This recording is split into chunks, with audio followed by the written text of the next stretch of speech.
સાથીઓ, અમે અડધા કલાક લેટ પડ્યા એનું કારણ અહીંયા નજીક એક ફાટક છે. તમે બધા ફાટક જોઈ હશે, જોઈ છે ને? પેલું નાકું 3 વખત પડ્યું, ચોથી વખતે અમારો વારો આવ્યો છે.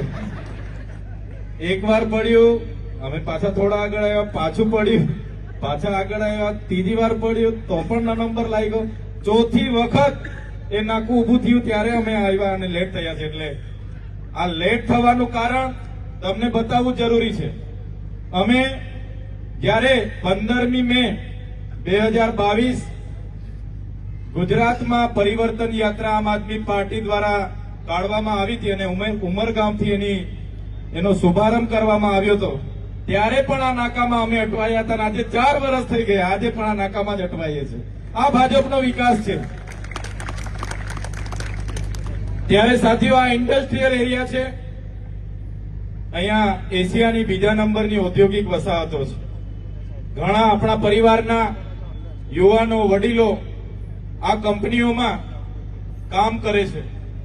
ત્યારે ગુજરાત સરકાર, ભારત સરકાર મોટા મોટા બણગાઓ ફૂંકે છે, પણ જે બંધારણમાં કામદારો માટેની જોગવાઈઓ છે, પણ જે બંધારણમાં કામદારો માટેની જે વ્યવસ્થાઓ છે, જે કાયદાઓ બનાવ્યા છે, એ કાયદાઓ આજ દિન સુધી એક વર્કરો માટે, કામદારો માટે આ સરકાર લાગુ કરાવી શકી નથી. સરકાર માત્ર ઉદ્યોગપતિઓનું સાંભળે છે.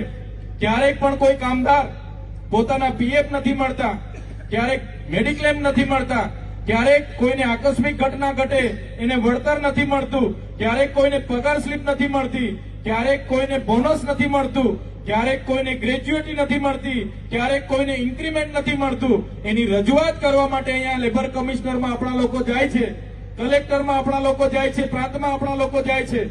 કોઈ જવાબ આ સરકારના અધિકારીઓ આપતા નથી. આ બધા પ્રાવધાન બાબા સાહેબ આંબેડકરના સંવિધાનમાં કરેલા છે કે જ્યારે પણ કોઈ વર્કર કંપનીમાં કામે લાગે છે, પહેલા દિવસથી જ એને મિનિમમ વેજીસનો કાયદો 1948 અંતર્ગત જે પણ ધારાધોરણ મુજબ એને લઘુત્તમ વેતનદારો હોય એ પ્રકારે એને 8 કલાકના કામમાં શ્રમિક, કુશળ શ્રમિક અને બિનકુશળ શ્રમિક તરીકે 3 સ્લેબમાં એને એ મહેનતાણું આપવાની જોગવાઈ આ સરકારમાં કરી છે. પણ આજે કંપનીઓ અમલ નથી કરી રહી. બંધારણની જોગવાઈ હોવા છતાં એમના અધિકારીઓ અમલ નથી કરી રહ્યા. એમનું એસોસિએશન અમલ નથી કરી રહ્યું. એના કંપની કારખાનાના માલિકો અમલ નથી કરી રહ્યા. આજે કેટલી કંપનીમાં આપણા લોકો 10-10 વર્ષથી કામ કરે છે, 8-8, 10-10 વર્ષથી કામ કરે છે, હજુ પણ એમને પગાર સ્લીપો આપવામાં આવતી નથી. કેટલો પગાર છે એમને એ આપવામાં આવતું નથી. આજે સરકાર કહે છે કે અમે કામદારો માટે કામ કરીએ છીએ, પણ બંધારણમાં એની જોગવાઈ છે કોઈ પણ વર્કર કામ કરે એને 12% પીએફ એના પોતાના પગારમાંથી કપાય અને 12% પીએફ એ સામેની કંપનીએ જમા કરવાનું હોય અને એ 24% લેખે એ કામદારને મળવું જોઈએ. આજે 8-8, 10-10 વર્ષથી આપણા લોકો કામ કરે છે. પોતાનું પીએફ તો 12% કપાઈ જાય છે, પણ કંપનીનું પીએફ કપાતું નથી, એમને મળતું નથી.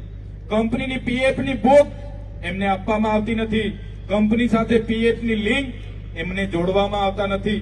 એ જ પ્રકારે બોનસની કાયદામાં જોગવાઈ છે 1948, 1965 જે પણ બોનસના કાયદા બન્યા છે એમાં 8.33% બોનસ આપવાનું દર વર્ષે.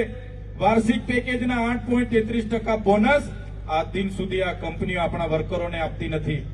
એ જ પ્રકારે તમે જોયું છે 8 કલાકનું વર્ક કરવાનું, પર ડે 8 કલાક, અઠવાડિયાના માત્ર 48 કલાક કામ કરવાનું હોય છે.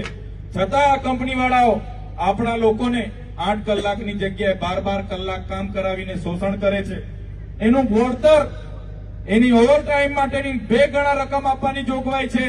છતાં કાયદાનું ઉલ્લંઘન કરીને કોઈ પણ કંપની એ આપણા વર્કરોને ઓવરટાઈમ માટે 2 ગણી રકમ ચૂકવતી નથી. ત્યારે સાથીઓ, એ ઇન્ડસ્ટ્રીયલ ડિસ્પ્યુટ એક્ટ 1947 હોય, એ સેલરી નો એક્ટ 1948 હોય, એ ઇન્ડસ્ટ્રીયલ એક્ટ 1948 હોય કે બોનસનો એક્ટ 1965 હોય, એ પીએફ ફંડનો એક્ટ 1952 હોય, તમામે તમામ એક્ટનો અહીંયા ઉલ્લંઘન થાય છે. છતાં સરકાર મૌન છે, કેમ કે ઉદ્યોગપતિઓથી ચાલતી આ સરકાર છે. ત્યારે અમે આ મંચ પરથી કહેવા માંગીએ છીએ, આમ આદમી પાર્ટી આવનારા દિવસોમાં વાપી જીઆઈડીસીમાં જેટલા પણ વર્કરો કામ કરે છે એ વર્કરોની સાથે જો કંપનીઓ શોષણ કરશે, અન્યાય કરશે, તો આમ આદમી પાર્ટીની આગેવાનીમાં દરેક કંપનીઓમાં જનતા રેડ કરવામાં આવશે.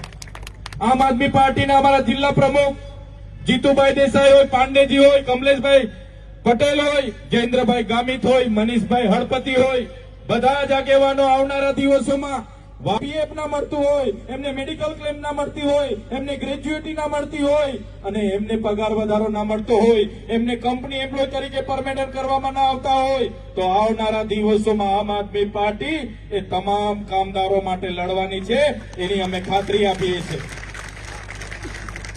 એ જ પ્રકારે સાથીઓ, હમણાં અમારા સાથી આગેવાનોએ જીગાભાઈ અમને આવેદન આપ્યું છે અને કહેવાયું છે આવેદનમાં કે આદિવાસી વિસ્તારના 11 જેટલા ગામોને આ મહાનગરપાલિકામાં સમાવેશ કરવાની તજવીજ ચાલે છે.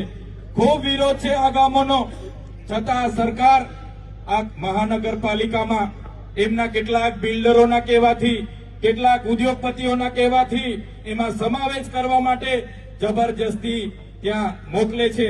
ત્યારે સાથીઓ, આજે અહીંયા જેટલા પણ પોલીસ અધિકારીઓ છે એમના ફરજ માટે આપણી સાથે ઉપસ્થિત થયા છે, એવા તમામ પોલીસ અધિકારીઓ માટે એકવાર જોરદાર આપણે તાળીઓ પાડી લઈએ.